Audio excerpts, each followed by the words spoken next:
So you've probably heard about this movie Dune from the director Denis Villeneuve. I don't know how to pronounce that name.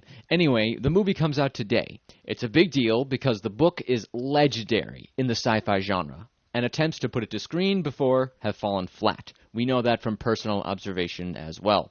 Heads up for all us Catholics out there. The author Frank Herbert had a Catholic upbringing, but later rejected the faith and was more into Eastern religion and philosophy. In terms of themes and messages from the story, here's what you're going to encounter in Dune, and here is our takeaway. Number 1. Conservation of natural resources is important. Agreed 1000%. Number 2. Religious texts that are the result of the fusion of several major world religions that we know today appear frequently in the story and are given an overall positive reception.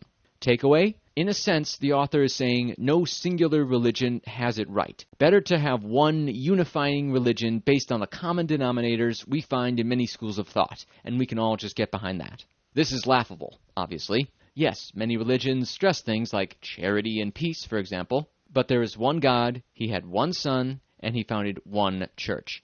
If we just watered down every faith to merge it all into one singular religion, then wouldn't essentially we just worship at the altar of being nice to people?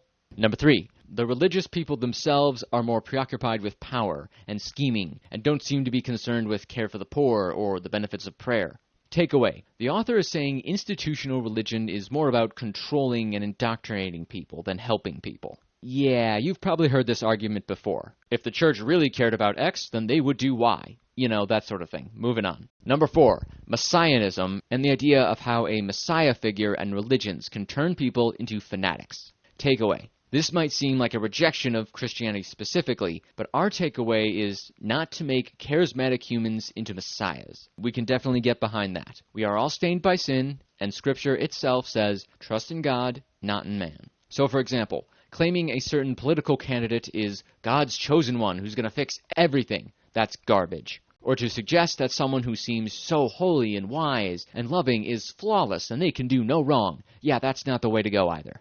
Number 5, unrestrained corporate influence and greed is bad.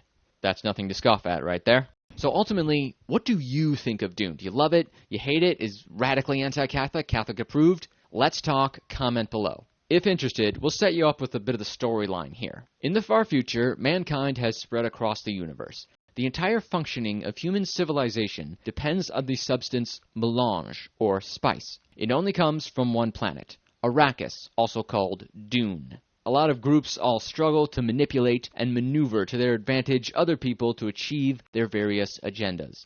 The main character, Paul Atreides, he's played by Timothée Chalamet in the movie, and his well-liked and noble family are caught in the middle of these schemes, and are basically positioned on a knife's edge when they are given control of Arrakis. Will they survive? Will the local inhabitants, the Fremen, the primary one is played by Zendaya in the movie, become allies or enemies? What is Paul's destiny?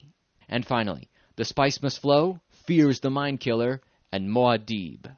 We are planning on seeing it, obviously, no surprise there. It promises to be a major cinematic experience. Again, comment below on what you think of Dune. We want to hear from you. And if you want to see more great videos that fuse your Catholic faith and your geekiness, then subscribe to Random Catholic Thoughts Geek. Don't forget to like, share, and suggest a topic. May the Lord be with you.